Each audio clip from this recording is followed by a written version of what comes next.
Hello, friends. My name is Jeff Caston. Welcome to Tradition. I am here with my friend Louis Tofari. Hi, Louis. Hello, Jeff. How are you? And on this episode, we are going to talk about, well, frankly, as is common on the show, some controversial things. There's been a lot of buzz in the media lately about an alleged miracle that a lot of Catholics, not just traditional leaning Catholics, but a lot of Catholics are excited about. All sorts of things being said about this potential miracle. One of which was the question of whether or not this miracle can save the world. So we're going to get into some of those things. If you're new to this channel, what we talk about here on Welcome to Tradition is the traditional Catholic faith. What Catholics believe, what we do, why we do it, how it's supposed to be done, and all of those interesting facts, wisdom, and practice of faith that has largely been lost in the last 2 or 3 generations. There's a lot of interest in our history and our faith and our practices and how those things should be applied within the family and within our chapels and churches. So go back and look at some of the previous episodes. I guarantee if you're new to the channel, you're going to find some things that are of interest and might be a little bit provocative. On that note, today we are talking about Sister Wilhemina. Louis, would you give us a brief overview of what's been happening and maybe an intro into kind of what we're going to talk about today? Yes. So a couple weeks ago, the Benedictine Sisters of Our Lady of Ephesus, which is in Gower, Missouri, which is just north of me, not 40 minutes. I've been there before. They were in the process of exhuming the body of their foundress, Sister Wilhemina Lancaster, from her grave. And apparently during the process of digging her out of the grave, they noticed a sizable crack in the top of the wooden coffin, and apparently soil had intruded inside, but they managed to see, I guess, the exposed foot of Sister Wilhemina. And so they brought out the body, and the kind of paraphrase that they declared miracle, she's incorrupt, because when they opened it up, she seemed to be incorrupt. They then brought the body into the abbey, into a room, examined the body, so to speak, in their sense, where they were amazed to find that the body seemed incorrupt of Sister Wilhemina, seemed to have avoided decay. Her habit was in very good condition. Her body seemed to be in very good condition. They said her face was covered in some kind of mold, which they then proceeded to wash off with hot tap water. They washed off her habit. They washed off her body. They then placed her on display in this room.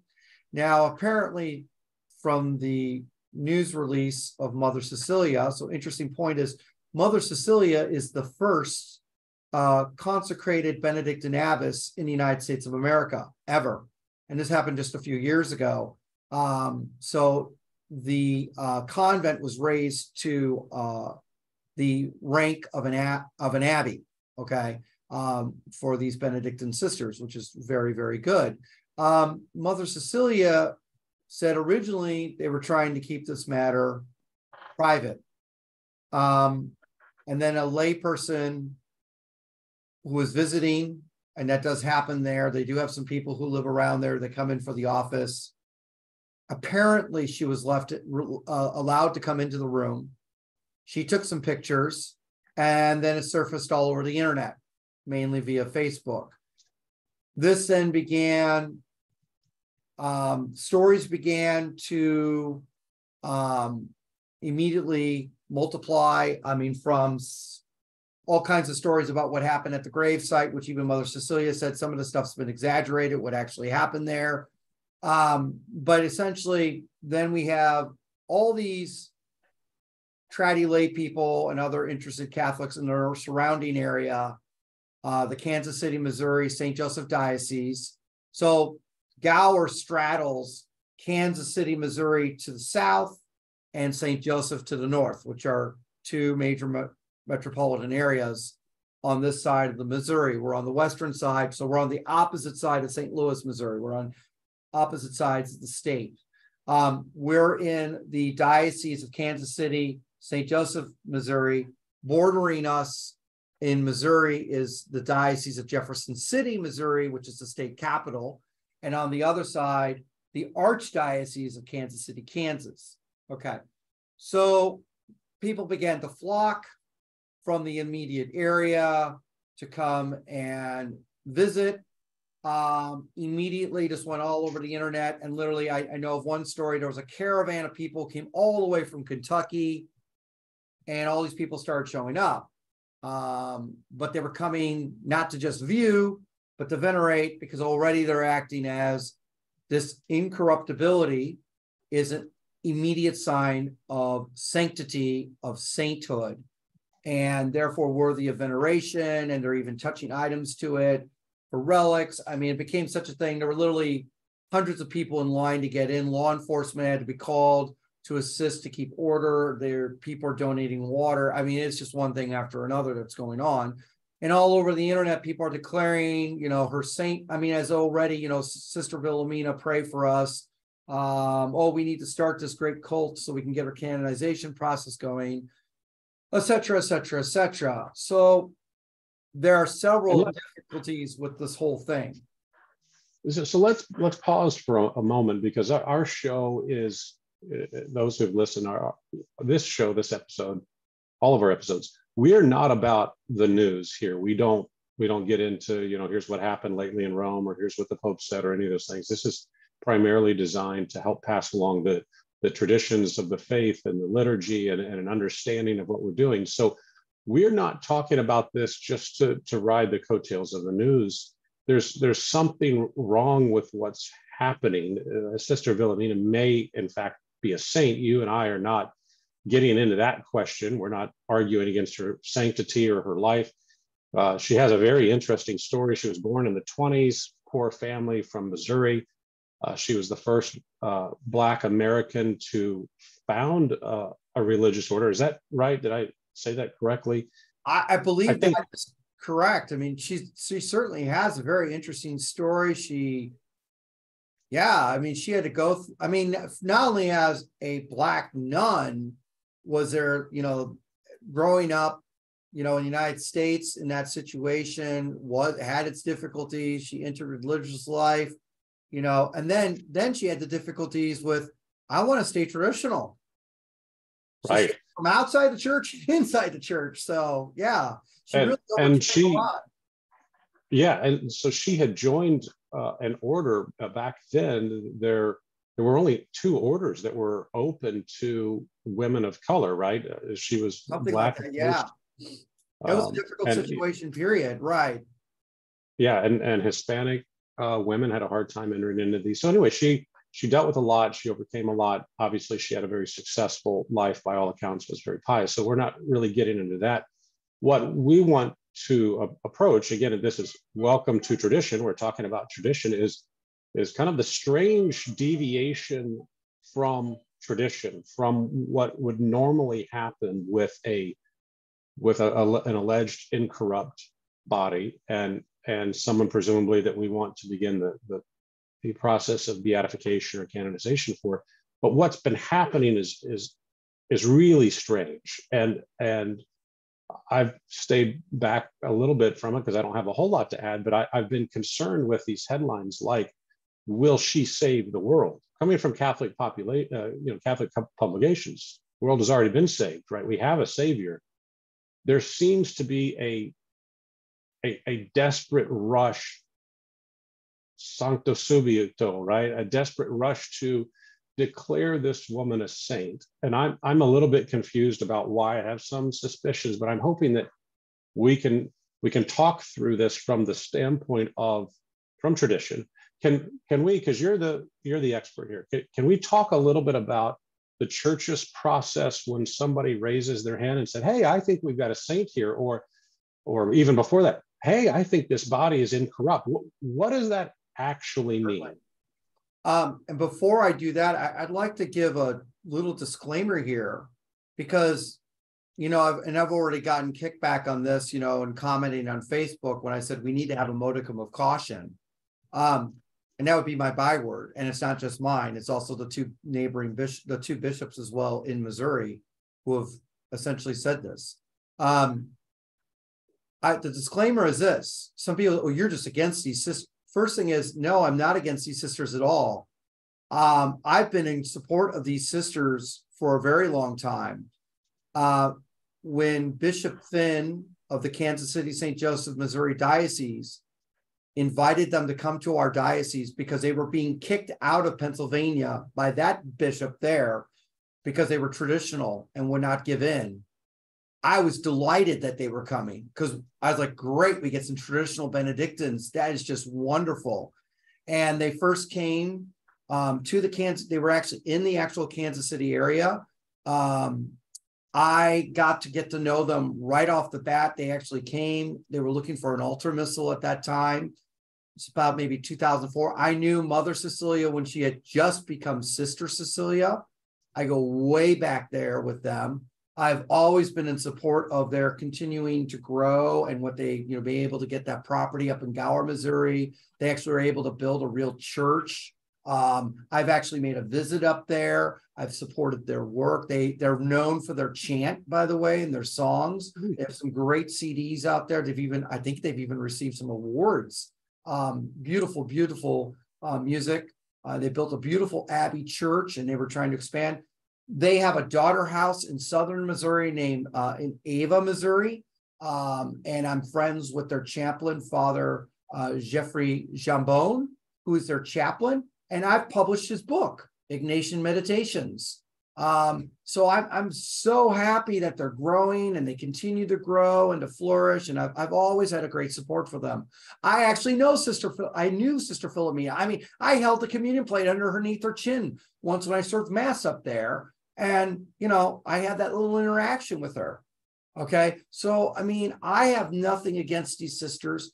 I would love it that Sister Wilhemina is in fact an incorruptible, that there is a miracle in my own backyard. I mean, you can't get better than that. That would be absolutely terrific, wonderful, and a great blessing. And I would love to have another saint of heaven and someone that's local to my own area, my state of Missouri, just 40 minutes away from me. That would be absolutely fantastic.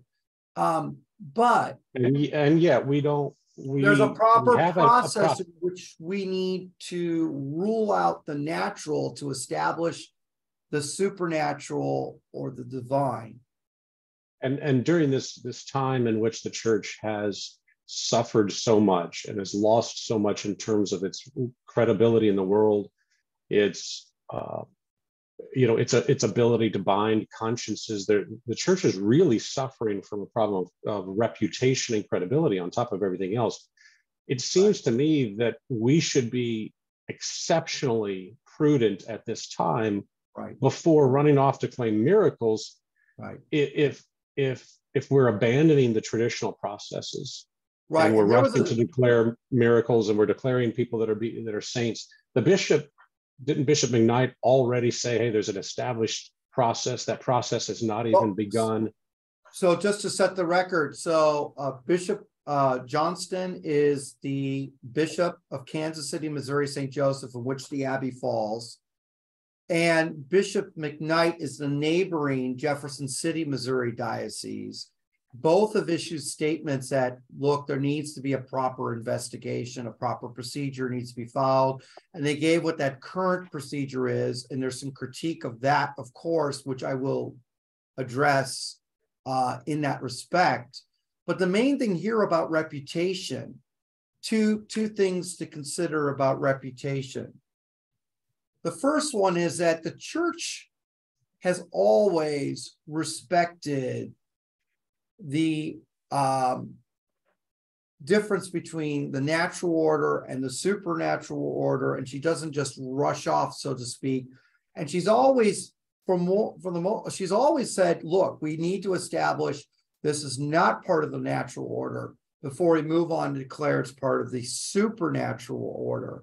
And in fact, what's interesting is it's Catholics, it's monks who developed the scientific method that we're all familiar with today, but they make it sound like, well, the scientific method is opposed to the Catholic Church. No, the scientific method was developed so first thing is, as Catholics, we greatly understand and appreciate God's wisdom and creation of the natural order and that of the supernatural order, and that there's a boundary that exists between the two. Okay. And we Catholics have been in the forefront always of, you might say, cataloging and understanding the natural order. You know, we came up with genus and species and all that. So, I mean, that's all from the Catholics. It's not, you know, when you talk about scientists, the first scientists are Catholics in this respect, you know, like St. Albert the Great, Francis Bacon, you know, Copernicus, okay, even Galileo is a Catholic, okay, so despite the controversy that occurred with him, okay, which is often misrepresented, but we don't have time to go through that today. But in any case, so in this respect, so example, even when Saint Helena, the queen, empress, the mother of Constantine, goes to the Holy Land to seek out the holy relics of our Lord's passion, of our Lord's life. One of the famous incidents that occurred was the Christians living in that area, the Palestinian Christians, still knew where the three crosses of our Lord Jesus Christ, the good thief, Saint Dismas, and the bad thief, had all been buried in the quarry section just near next to Golgotha, and had been buried by the Romans, okay, in an attempt to try. They knew where it still was, that this memory had been passed on. It had been made easy to remember, by the way, because the Romans tried to erase Golgotha and the tomb of the Holy Sepulchre by building a giant temple dedicated to Jupiter right on top of it. And they very conveniently marked with two pedestals where these two places were, which are actually not that very far apart from each other. So, I mean, it wasn't that hard to figure out, well, where was the quarry that the crosses had just been thrown into and buried? So all this stuff was easy to find, but the information had been passed down over the lifetimes of Chris. You know, I think it was just 2 lifetimes. It wasn't that long, okay? So when they dug it up, they indeed found these 3 wooden crosses. And they had to figure out, well, which ones is whose, okay? And how did they do it? Well, yes, they didn't have DNA that they did back then and everything like that, which, of course, today we could do all that, especially comparing it to the Shroud of Turin with blood type, or the miraculous host at Orvieto, which, by the way, is the same exact blood type as the one on the Shroud of Turin, okay, which is a rare blood type, all right? But what did St. Helena do? Well, first thing is, she didn't do this on her own as a laywoman, despite the fact that she's the emperor, the Empress Dowager. The bishop was called in. The Patriarch of Jerusalem was there, and many other clerics. So the church hierarchy is represented. This is an important point to note. The church hierarchy is there. That means the bishops, okay? And they do a test. And it comes from the Patriarch of the Jerusalem. He says, they brought some people who needed curing, and they had them touch each cross. And when they touched, I think there were 3 of them, at least 3, and it wasn't just one. When they touched the cross of Christ, they were instantly healed. And it wasn't just one, it was several. And that's where they figured out this is the true cross. And then they did something similar for I've seen the cross of St. Dismas, by the way. Regarding the true cross, by the way, they did used to have the whole cross, okay? And it was encased in gold and silver. And that's actually what they used to venerate on Good Friday. So today we just venerate the cross, any cross, but in Jerusalem, it was the actual cross of Christ, the actual wood that they were kissing. That's where our ceremony comes from. It unfortunately got lost to the Muslims. Stories are it was burned. Stories are it was lost by them, buried, who knows. Was that in Constantinople, or where was it lost? No, the cross was in Jerusalem. It was carried into battle by the Crusaders. They were told not to go into this battle. They went anyways, and the cross was seized this one time. It disappeared then. There, you're asking where all these fragments go. Well, yes, the fragments had been taken from the cross over time. Okay. And for those who critique, well, there aren't enough fragments to make up the entire, well, no, because the cross itself, you're talking about a railroad tie, something the size of a railroad tie. That's a pretty big piece. Okay. And It seems it was just the arm, the traverse that was saved. Whereas the the vertical piece, we're not sure. I know that for St. Dismas, at least, it's only the Travis bar, because I've actually seen it. It's if you go up the Scala Sancta to the Sancta Croce in Jerusalem, Sancta Croce in Jerusalem chapel in Rome. So that's the Sala Sancta, are those holy steps from Jerusalem that our Lord himself walked up to go to Pontius Pilate. Those were cut out by Empress St. Helen, and brought to Rome. At the top of those steps is a chapel with the relics of the Passion. And in glass on the wall is St. Dismas traverse beam. Got to see it. It was really cool.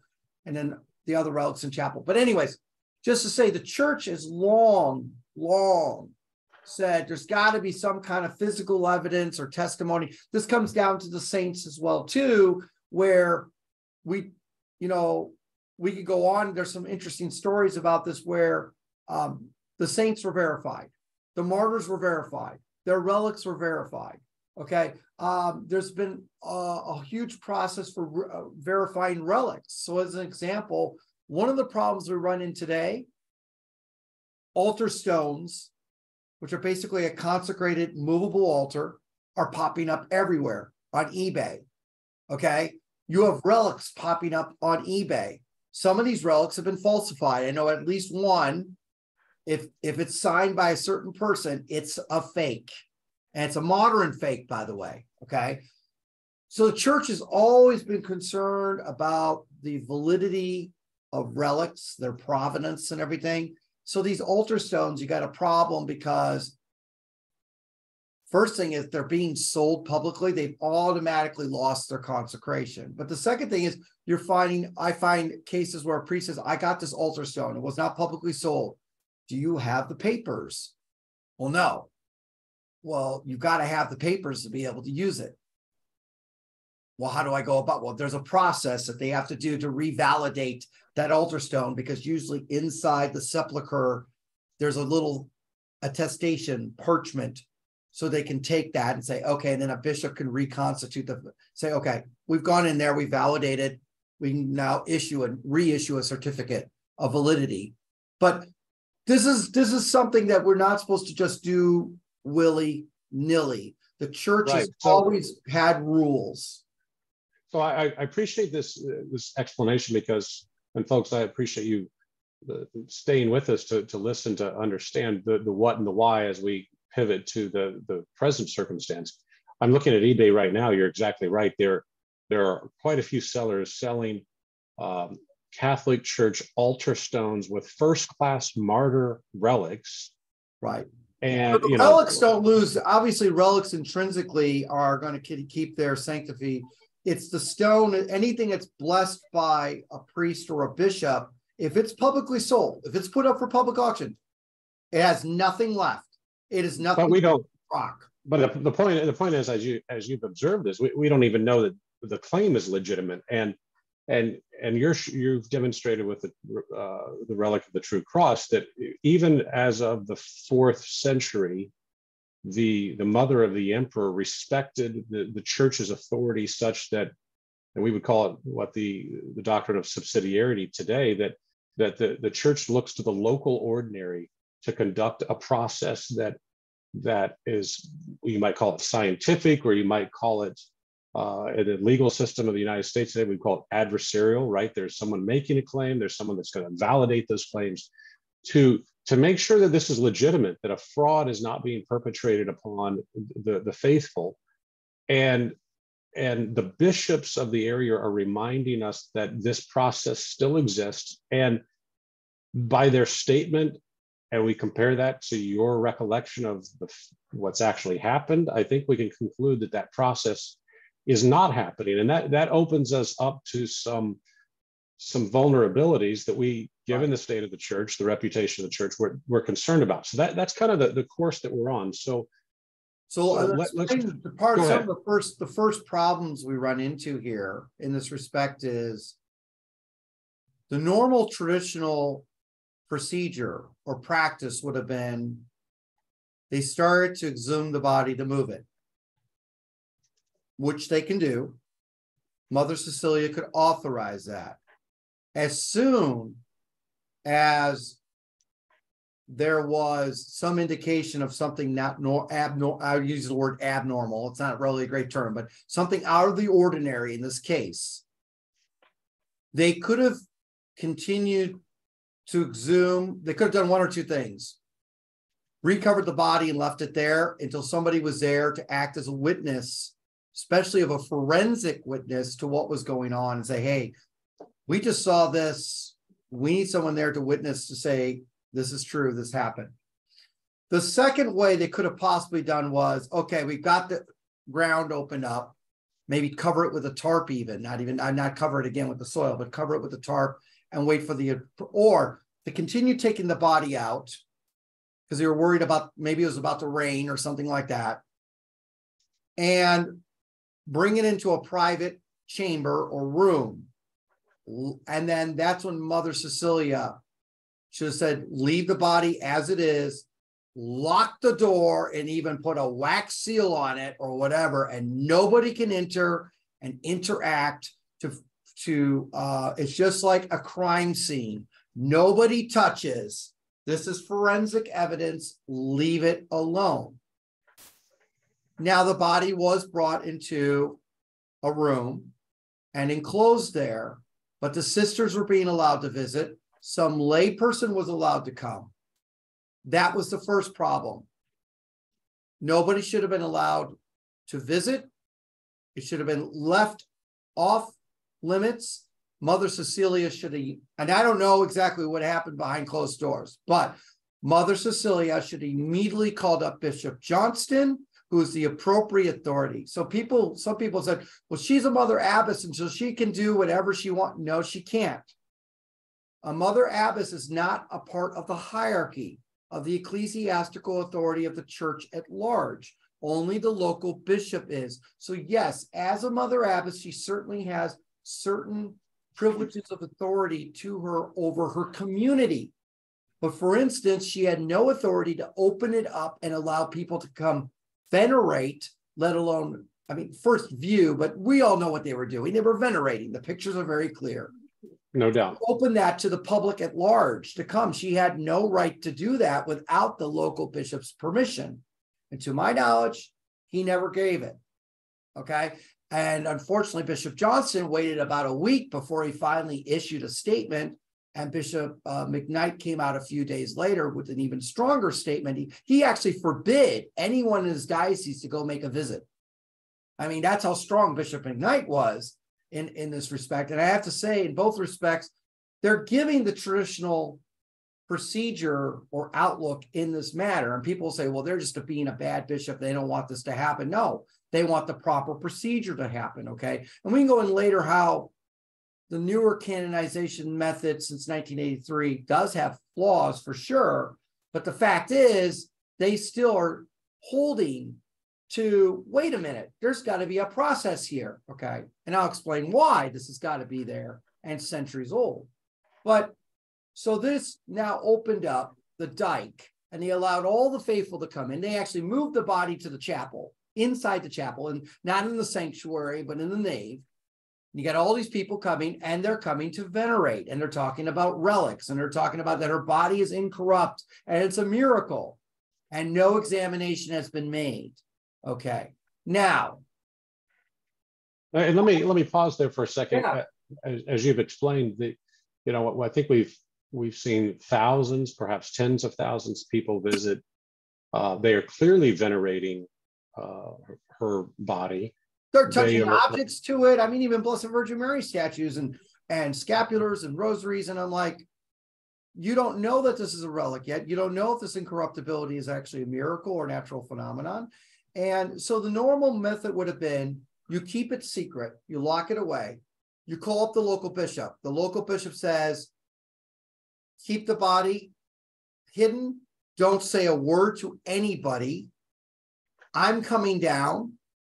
I'm coming down with a team of priests. I'm going to bring someone from the Kansas City, Missouri, or Missouri State Troopers, a forensic investigator, and anybody else, because I want to make sure, don't touch the body, don't do nothing.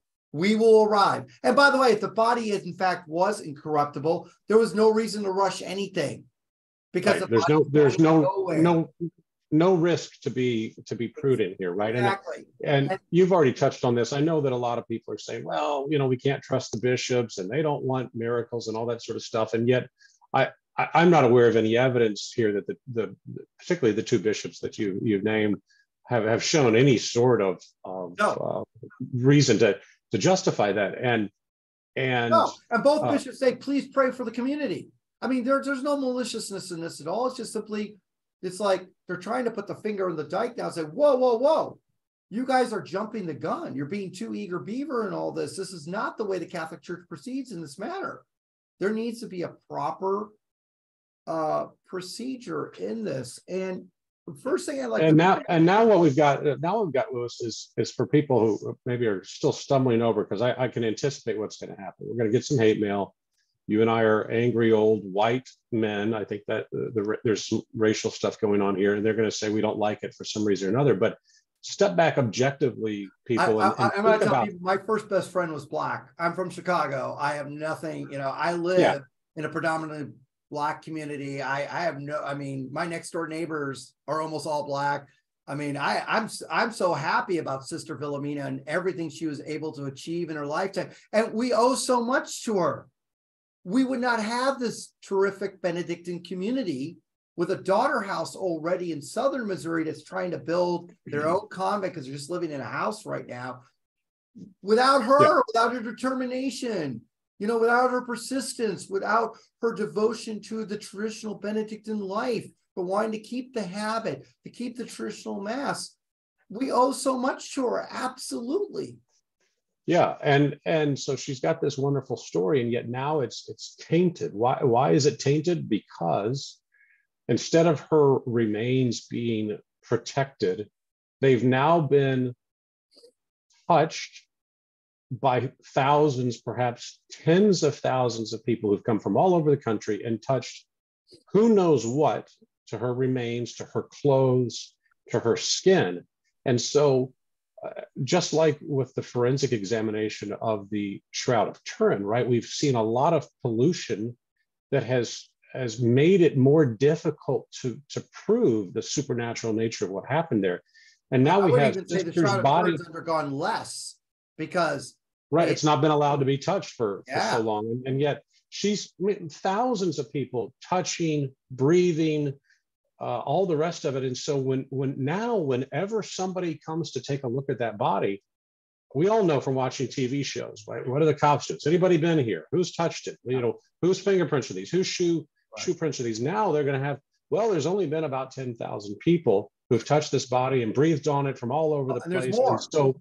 And there's more. So I would like to apply the scientific method. I'd like to systematically go through forensic evidence that needs to be considered to rule out all possibilities of a natural phenomenon, which I certainly would, as a good Catholic, I want this to be a miracle. Of course, I want this to be a miracle, but we must rule out the natural before we can establish the supernatural. And too many people are not understanding forensic evidence or understanding conditions that could cause this state of lack of decomposition. And I'd like to go through that because there's been a lot of conjecture made. I've also seen even in the news reports where the news reporters just are like, well, morticians are baffled. Well, yeah, but there's still all kinds of things that can contribute to this. Okay. And here's the thing. Here's why it's super important. We need to have a proper forensic investigation. So not only do we have enemies in the church who want to constantly disprove the veracity, the validity of our Catholic faith, and they will attack the natural sides, the sides that they can taste, touch, and feel. They're going to have a field day with this, as you'll see in just a moment when I go through this list. So they're going to throw, and that's my concern. I want to make sure that people are listening. I think you too, but I don't want them to misinterpret that our critical questions and observations are concerned. It has to do with undermining the value that this potential miracle would otherwise have had it not been polluted, had it not been trampled over. And I think there's another concern, maybe we'll get to later if we have time, about the eagerness that those of us in America have among traditionalists to find a miracle that might potentially be that point that we all point to and say, look, that proves, fill in the blank, that proves something about what we're doing here. Is right. Yeah, I mean, we know tradition is right because we have so many centuries of that. We have the church, we have the doctrine, but I'm concerned that there's a little bit of activism that's unique among Americans. We are different from Europeans, and they remind us of that frequently. But so we love her. We hope she is a saint. We pray for that. We don't want this to be undermined. So now, but as an example, let's go back to what you were saying. The Shroud of Turin, for instance, the reason why I'm able to hold it up against so many skeptics, so many people, so many modern skeptics want to say, oh, it's a fraud of the Middle Ages. And there's been so much forensic evidence now piled up. Anybody who says that is an idiot. In fact, the number one defender of the authenticity of the Shroud of Turin is a Jew.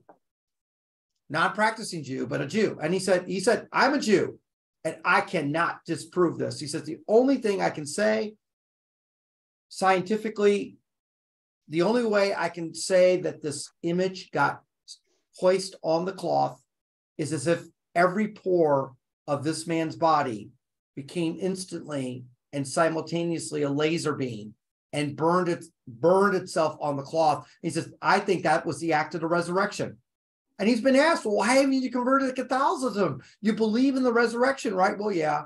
Well, my mother, she's still Jewish. She wouldn't understand. He's like from Brooklyn, the Bronx. And I mean, It's an incredible guy who's like, I believe in the resurrection and I believe in the authenticity of the shroud. There's no way to disprove it. There's an interesting, this isn't the first time that there was a Jew closely involved in a miracle relating to the divinity of Christ, right? The Eucharistic miracles. So we won't go into that right now, folks, for those of you that are watching. If you look up those Eucharistic miracles, I think there was one in Argentina and maybe one in Europe somewhere where it was a Jewish physician or scientist who was the one who effectively proved that this is a miracle. It cannot be explained. So that's a tangent, but go check that out on YouTube somewhere. But so the other thing too is regarding, we have the critics of the church, outside the church, who could very easily claim that this is, the forensic science has been trampled upon, et cetera, and it destroys the case.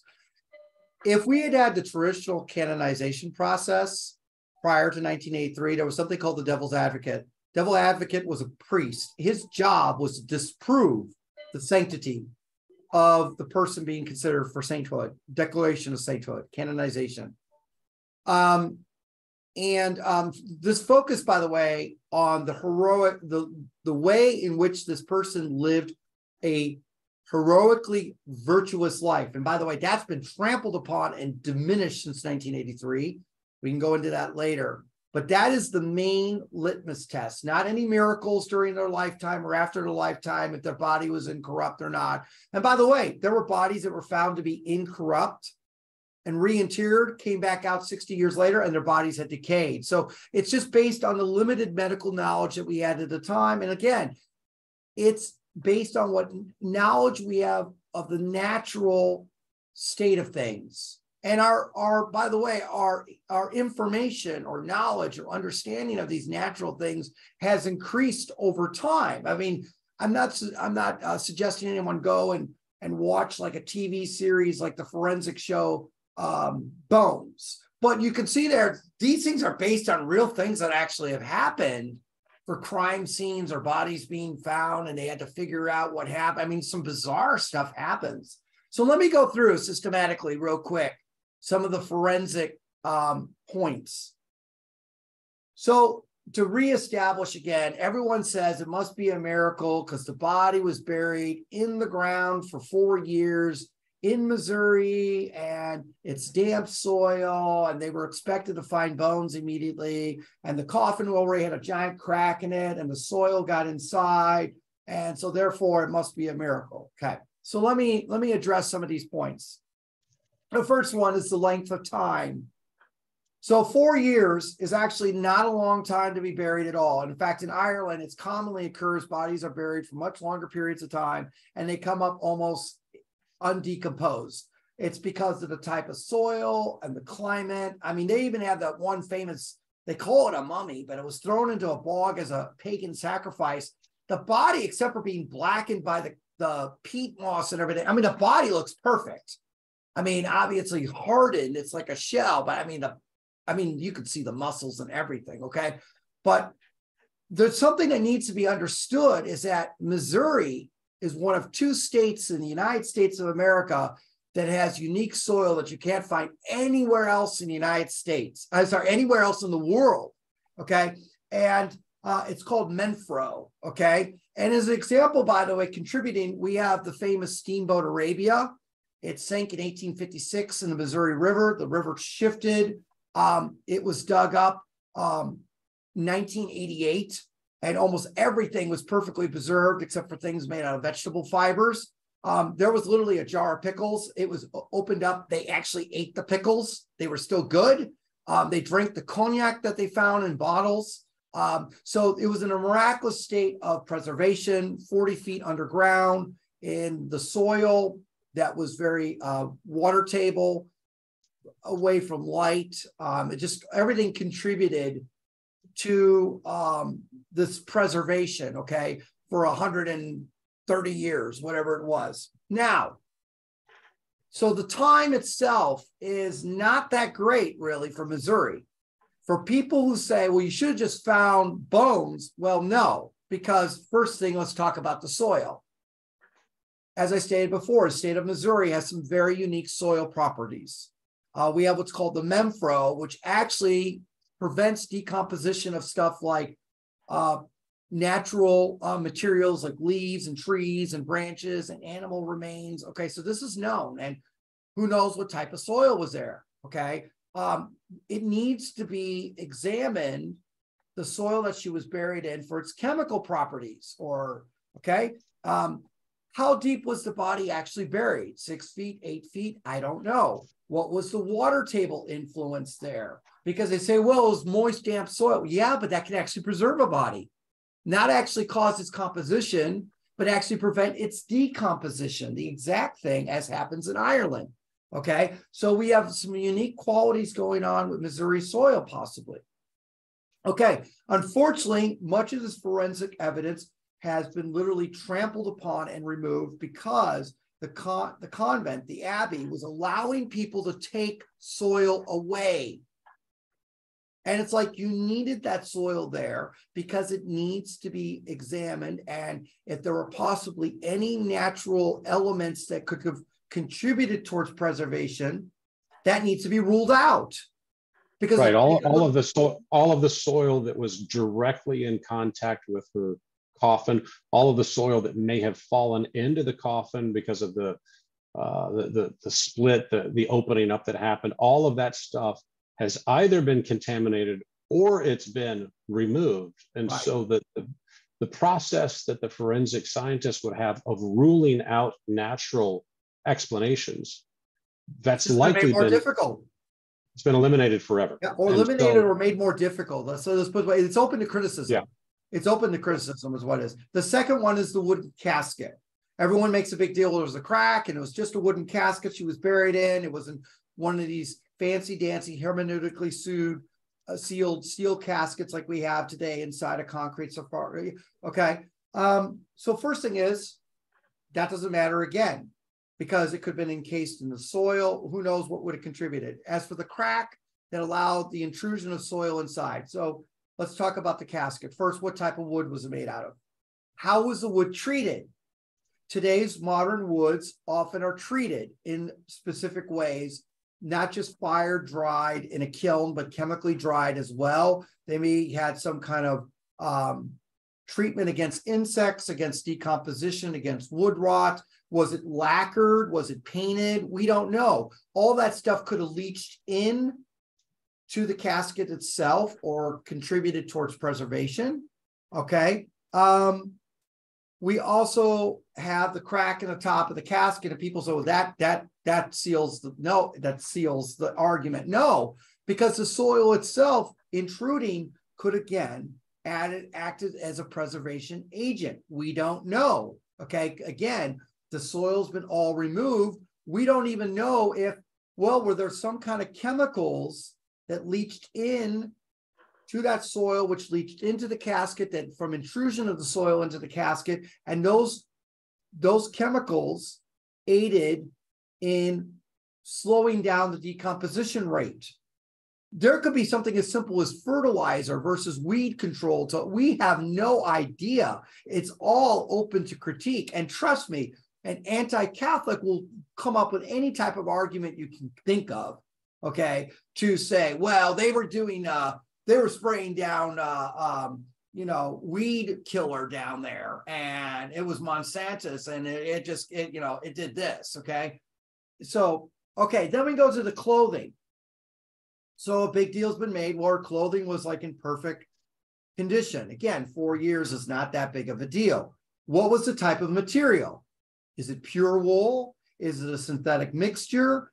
By the way, almost all fabrics today are treated with something, whether it's in the process of actually making the fabric, and that includes wool, by the way. Even if it's of a pure woolen habit, wool today is treated with chemicals. Okay, what are those chemicals? Is it possible they aided in preservation? Okay, were they sprayed with a fire retardant? We don't know. Again, question. It is. Let's remind everyone that she died in 2019. Is that correct? So it's only been 4 years. And, it seems to me unlikely that she was shopping at some, organic, non-everything sort of store that would have had just pure wool. She probably was wearing something kind of rough, kind of, cheaply made. And so there were probably chemicals involved in either making it or treating it or shipping it or preserving it or whatever. So again, our concern here is not beating up on her or on the abbess or whatever, but tradition is the solution. And tradition provides a systematic, unassailable process to preemptively answer critics and skeptics so that the clarity of the miracle is preserved. Right. And that's what we're talking about here. Right. So and continuing with the garments. So we know that those garments definitely were dyed. What were they dyed with? I mean, did those chemicals, again, is there a chemical interaction? We don't know. Okay. So was there an interaction of the fabric of her material with the soil, and what's going on with the soil? Again, there's question after question that needs to be categorically ruled out so we can say, yes, this is definitely a miracle. From everything we've examined and the natural properties of things, we've been able to rule it that none of the stuff that we're aware of, to the fullness of our natural capacity, it must be something supernatural. And to move on, the bodily remains. Again, 4 years is not a long time, depending on various situations, not even the dampness of the soil that can actually help preserve, not actually decay. We must look at the body type, her genetics, because she has a different skin type than you and me. She's black, we're white. We have different genetic makeups. We have different levels of melanomen. So could that have contributed? We don't know, okay? Was she was sick before? Was she taking some sort of medication that was then we know they didn't embalm her. We know that. But did they drain her body like most undertakers do? When your body ends up in a funeral home, they drain everything out of you. Did that happen? I don't know, but that needs to be taken into consideration. Was there something in the medication coursing through her veins or in her muscle tissue or what? We don't know. Again, the examination of the body itself. It's not just the face. It's not just the hands. It's not just the feet. They actually look at the entire body. They think about its suppleness. They look at what's going on with the skin. What about the bodily organs? An example, St. Teresa of Avila, when she was first exhumed, her own confessor, he had testified that her body was still supple to the touch. Okay. They were amazed at that her body had not really corrupted, what great condition it was. So again, the sisters attested that when they found her, there was mold on her face, some type of mold. I don't know what color, and I presume also on her hands, but definitely on her face. They washed it off with hot tap water. They just contaminated. What was that mold? What kind of mold is it? But was that the mold that preserved the exactly appearance? Was that mold contagious? We don't know what, I mean, did anyone check to see all these people touching the body? Are they going to get sick and die? I mean, that's a health issue. Okay. Did anybody from the health department show up and say, no, this is not, there's no remnants of this mold anywhere left. And no, it's not a dangerous situation. We got people with their kids touching this. You know, we don't know. I mean, you may think I'm being irreverent, but the fact is that mold was there. You can't rule that out. You don't know if it's a miraculous situation. So you get, oh, God would have protected everyone. But by the way, one of the things where Christians have to deal with constantly are moldy hosts, consecrated hosts that get stored for too long and become moldy, and you can't eat them. And they give you the procedures. What do you do when you find a moldy host? So if it can happen to the Blessed Sacrament, which is Jesus Christ, body, soul, blood, and divinity, it can happen to a body, yes, and of a saint. So, and of course, the concern here would be that the presence of mold might itself be an explanation for why the body appears to be incorrupt. Right. And we want the forensic evidence to be preserved so that we can prove it wasn't natural. There was a supernatural explanation for this, and so that's why we're digging on this. I appreciate you bringing up the issue of conversely, the mold could mean there was a state of slow decay actually occurring. We don't know. It could have been it was helping to preserve, or it could be it was nothing at all. Okay, and there's, like I said, there's a health and safety issue as well too. And some people are going to throw me under the bus and say, well, how can you, that was terrible. And it's like, I mean, as soon as I read there was mold, I'm like, if I knew that, I'd be a little concerned about, because mold is mold. God does not put a protective blanket over. I mean, anyway, so they washed off all this mold. They washed off the fabric. They cleaned the fabric apparently. I don't know if I don't think they actually redressed her, from what I understand. But there's another issue. They then just went forward and created a wax mask for her face and for her hands. Again, what are they doing to the forensic evidence? They're putting the horse before the cart before the horse on this, and not waiting to say, wait, we need outside observers, people who have no stake in the game. Yes, and they may naturally be critical of it. Good, get them there, because if they can't legitimately disprove that, no, it's just a natural phenomenon, there is your miracle. And it's being backed up now by the local bishop, who is the only one as the church hierarchy that can make that determination. An abbess cannot do that. It has to be a bishop. And that was the proper procedure, was lock up the body, independent review with the church authorities. The bishop, some priests, get some forensic guys in there from the Missouri State Troopers, Kansas City, Missouri. Trust me, they would love to examine this. Get an archaeologist. I don't know. Get all these people in there. Don't be afraid, because if it's a miracle, it can't be disproven. And they may try to do it, but trust me, whenever they try to disprove the Shroud of Turin, they fall flat on their face every single time. Okay, when they try to disprove the miraculous host of Orvieto, they fall flat on their face every time. There's nothing to fear on an independent investigation. There's everything to gain, nothing to lose. And it seems appropriate here to kind of review the point of a miracle is to strengthen the faith of those who believe, and to bring about the conversion of those whose, I guess you'd call it, their natural virtue of faith was insufficient to bring about their conversion. And so now they see something like St. Thomas, right? He sees something that he cannot answer, he cannot explain, he can't argue with. And so by the abandonment of the traditional process, we've undermined the potential of this miracle, if it in fact is a miracle. And right, we're belaboring this point, but I think what we're trying to say here is that even those who want to be traditional, their enthusiasm, their zeal, their desire for affirmation can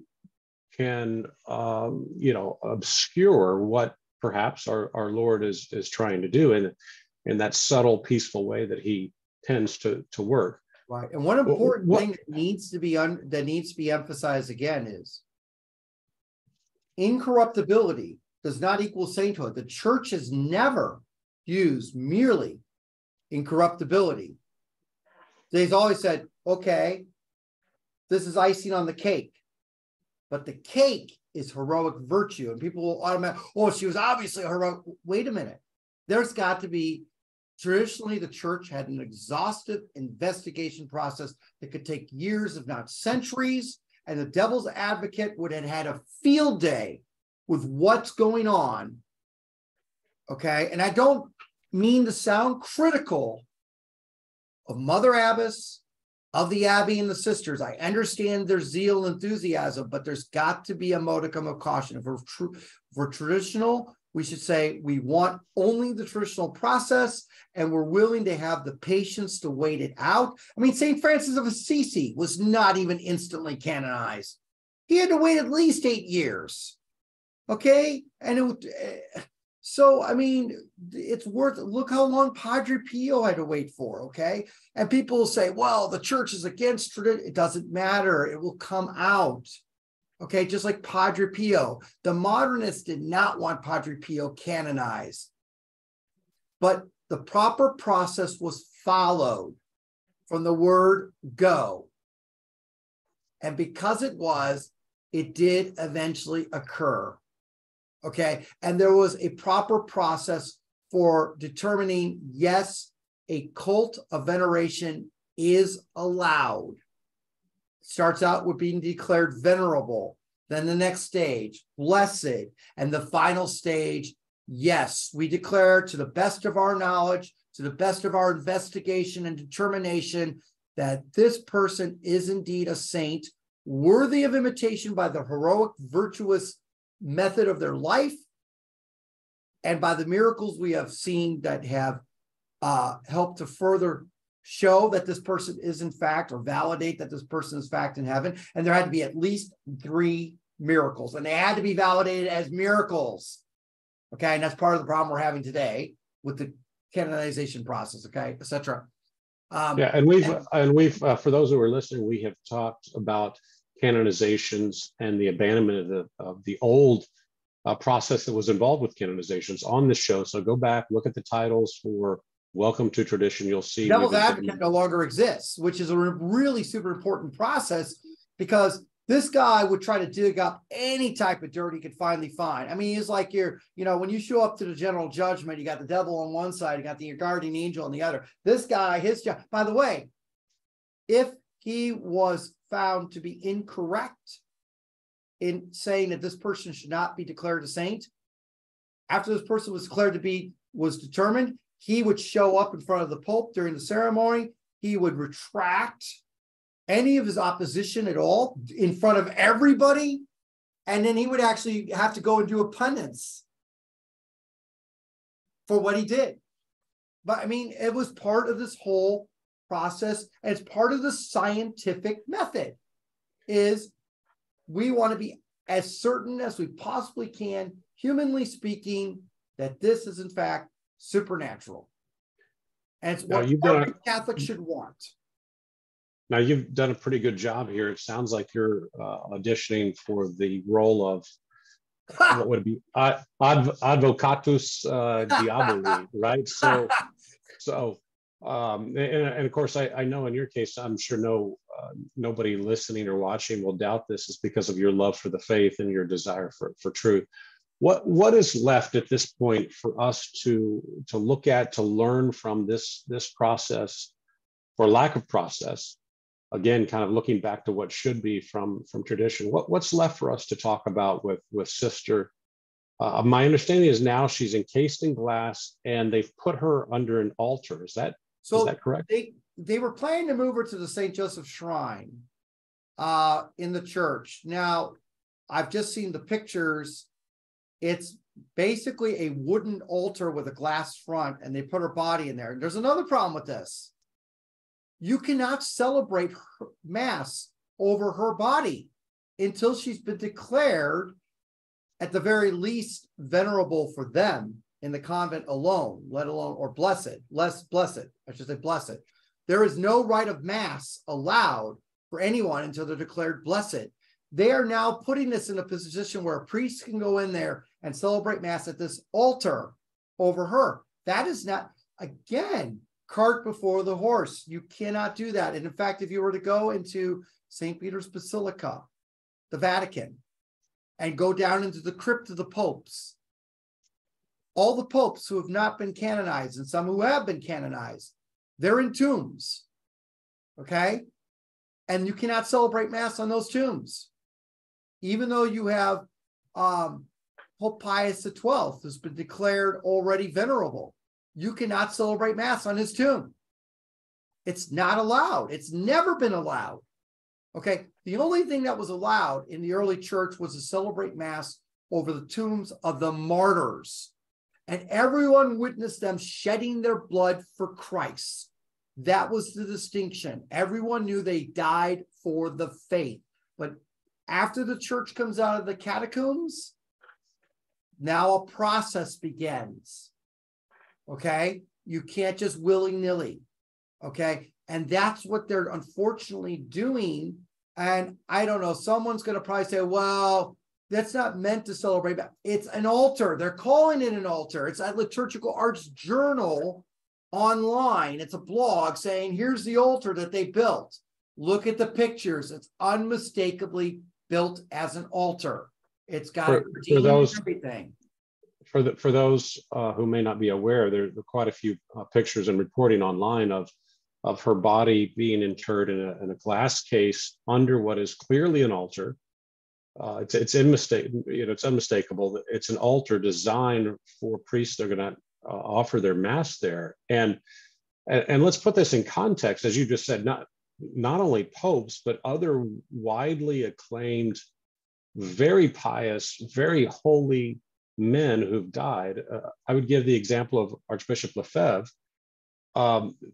There's no altar over which people go and offer Mass over his body. In fact, the Society of St. Pius X has gone to great lengths to make sure that the traditional rules are followed there to discourage anything like that, and until that process is concluded. And the bishop, her bishop, Johnston of Kansas City St. Joseph, was very clear that the process of canonization is not even started.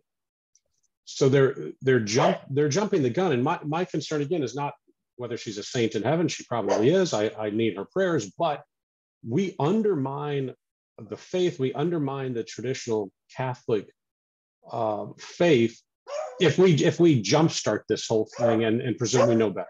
And the whole reason we are traditional is for these reasons, because we understand the wisdom of the church in her practice, and also to ensure the preservation of the faith amongst her Catholics. Because here's something I'm very concerned about.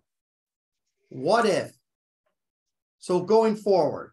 So first thing is, putting Sister Wilhelmina behind a glass case so everyone can view her, when in reality it's to venerate, that's still not allowed. There's no cultus to her established by the church hierarchy. She should be placed again in a room to allow a forensic investigation. That's the first thing. The second thing is, even after that forensic investigation, she should be interred in a simple tomb that is not with a glass encase and everything like that, okay? Because it's still not allowed to venerate her yet. There's no public veneration erected to Sister Wilhelmina yet. That's an important step in the process, okay? The more I'm concerned about is there is going to be a critique, and it's going to be very legitimate at this point, and they're going to just lambaste, or let's find out. And I don't want, by the way, I want this to be a miraculous. I hope it is. I really do. But what if they do a forensic investigation and something did contribute to that could have contributed to that preservation, or even B, in just a year or two, being outside of those conditions, now the body visibly starts to show signs of decay. That has happened, even to people we thought were incorruptible. Holy people, by the way, they're still saints because they were saints because of the sanctity of their life, not because they were incorruptible. Okay, so whether Sister Wilhelmina or not is incorruptible, that doesn't matter. Okay, it's just icing on the cake. The main thing is the cake.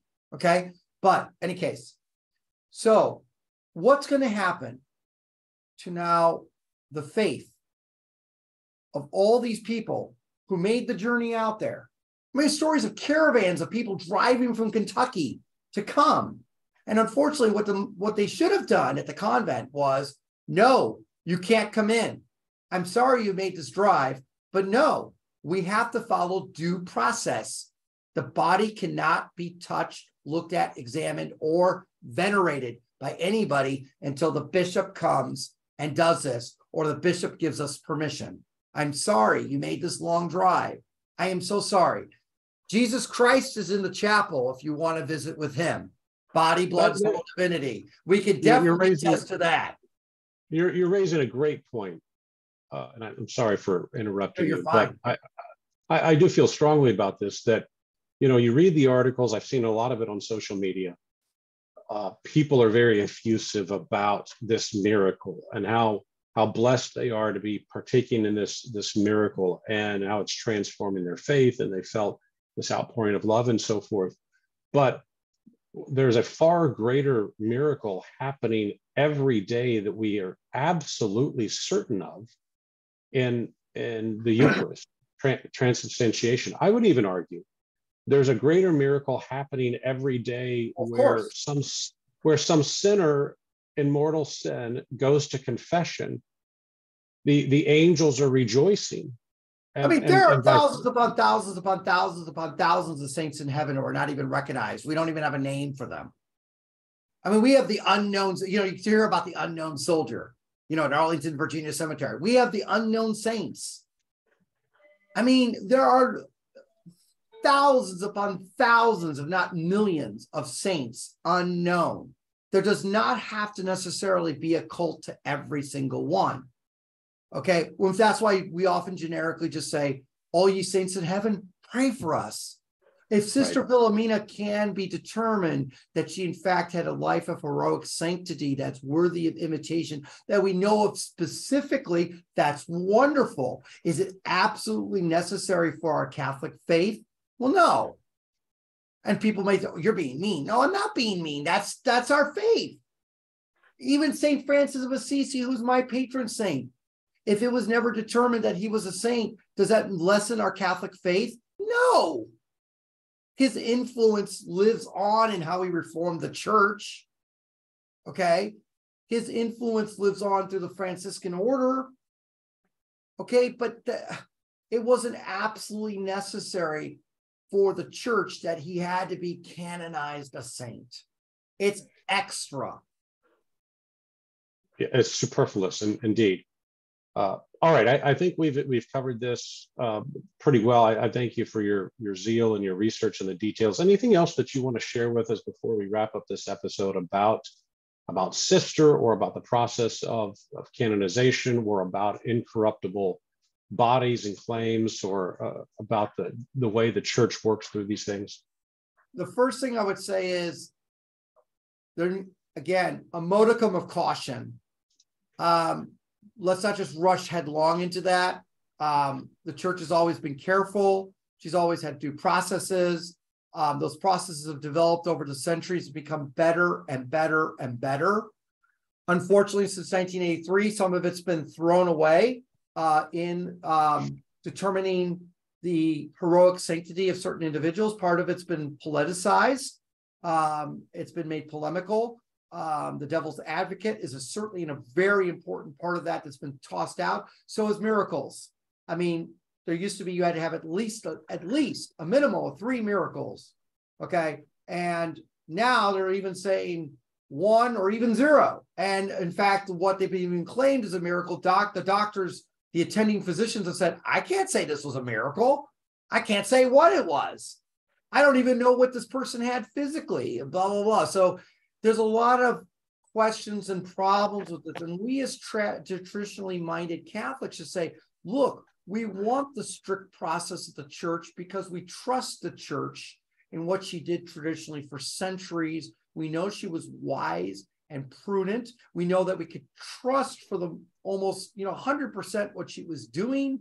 That, again, she didn't want to do anything willy-nilly. If she's going to give us someone as a saint to imitate, to go to for intercession, there was a moral certainty that we knew that this person was in heaven and that they had a heroically virtuous life that was worthy of imitation, okay? And this person could, in fact, intercede for us. And, so my thing is a step back needs to be taken. Yes, I believe some very important forensic evidence has possibly been disturbed, if not even destroyed. But I would say, hopefully, there's enough there still that knowing what happened, how things did get disturbed or whatever, that there's enough there to still go in and say, all right, let's take a look at all the physical, natural issues. Let's go through this point by point. And one thing I got to mention is, one thing I always hear seen in the news and that everybody is mentioning is, well, examination of the body and of the habit. But I've never heard anyone say an examination of the grave site. It's like any forensic scientist worth their salt should be examining that soil, should be examining the grave itself, first and foremost, just like you would do at a crime scene. You investigate the environment. You do not just investigate habeas corpus. There's so much more, and people are losing sight of this. And it's like, look, we have modern forensic techniques, and this should be our best friend, because then the forensic scientist or two goes in and says, I don't see anything at this gravesite that could have contributed that I'm aware of. I'm going to take some soil samples away to the lab. I'm going to look at the water table. I'm going to do this. I'm going to try to, look at how deep the body was buried. Okay, check. I have no natural explanation, I can't explain it. What is that going to tell us? It's going to reinforce and say it's probably supernatural. And that's good for us, because now we can't be criticized. We've got the press out there is willing to roast Catholics for anything. And now they're going, fake miracle. Soil is found to have again, you've got these cases going on in Ireland. Let's be smart about this. I want this to be a miracle. I want Sister Wilhemina. I want every Catholic to be a saint. That's what we all desire. Okay? And Sister Wilhemina certainly has, there are attributes of her life that show that, she struggled heroically against things of her time, whether it was socially or even ecclesiastically. she's a great model of determination of trying to do the right thing as a Catholic and a religious. I love that about her. So yeah, it's like, I'm not against this. I just want the proper procedures to be followed. Not only so we can absolutely determine with some moral certainty, it's not a natural phenomenon, it's supernatural. We avoid any unnecessary critique that we don't need as Catholics, and it affirms our faith. Because what I'm concerned about is we're going to get critiques which could very legitimately be made against us right now, jumping the gun.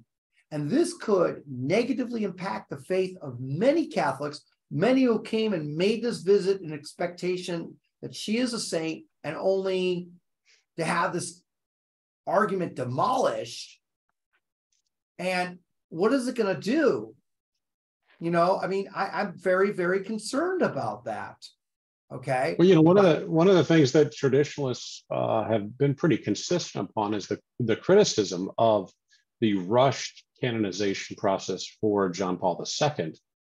And so we want to be consistent, right? We want to point out, you know, the difference between the old traditional process and what's happened in recent years, and the, can we call it hysteria? What's happening right now with Sister? Do you know? Hubris. I would call it hubris. Okay. I would call it hubris. Yeah, I don't want to necessarily use the word hysteria. I don't want people say people are being hysterical, but there's certainly a lot of hubris. There's I don't even want to say exaggerated enthusiasm, but the problem is, you know, we're jumping before we think, and we're saying, oh, miracle, and we're running off, and it's like, you know, didn't Christ say, they will say I am there, but I'm not? I mean, not to say, you know, I'm not trying to say again, we don't know.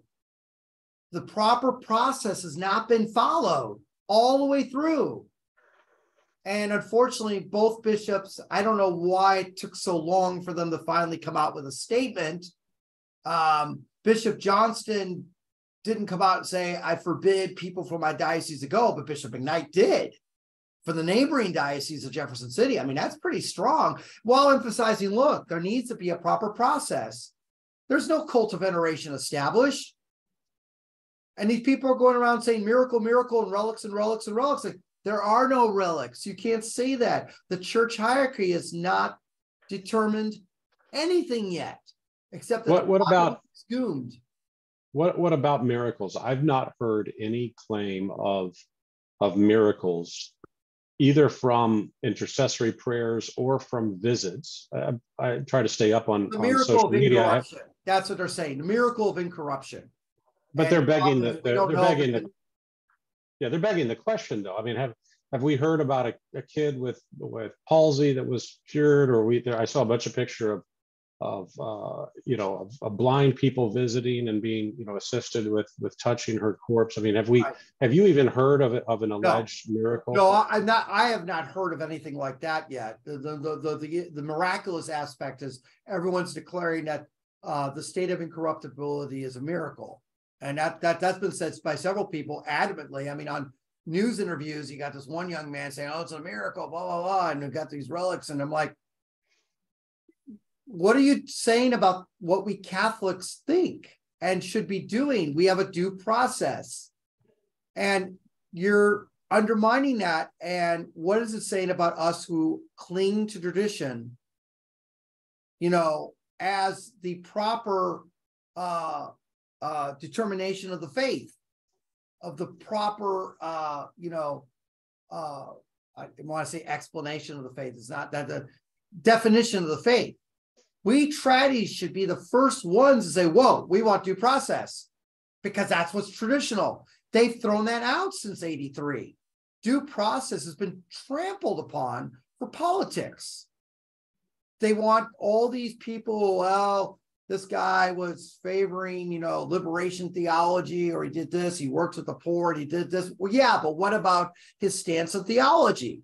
What about his daily life? What did he show forth? Well, this person had a devotion to blesses to the Holy Eucharist.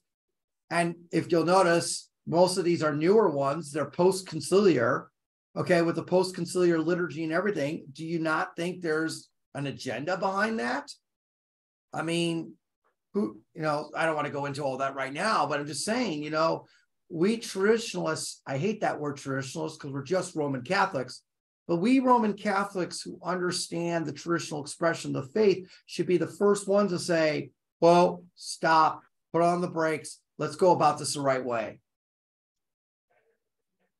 All right. Well, on that note, let's wrap it up. Thank you all for joining us. Thank you, Louis, for being here, putting forward your audition, if you will, for Advocatus Diaboli, the not promoter me. of not me. I don't want to do penance at the end if I'm wrong. The promoter of the faith. Thank you for helping to enlighten this situation, folks.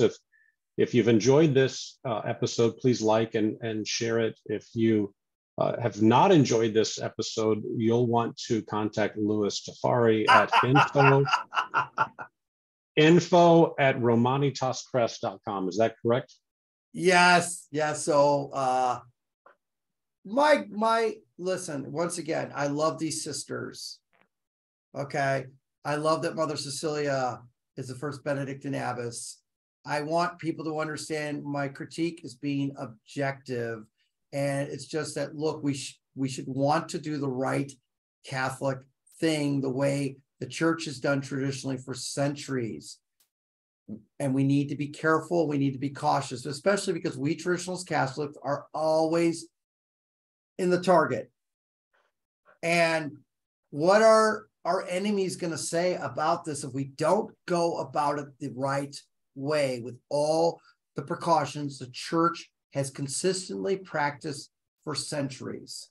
And so my thing is, look, I very much hope that this is a miracle of incorruptibility. I very much hope that Sister Wilhemina is in heaven right now as the saint intercessing for us. I want that just as much as anyone else, but I want us to establish this through the proper process, just like they did for St. Francis of Assisi, who's my patron saint.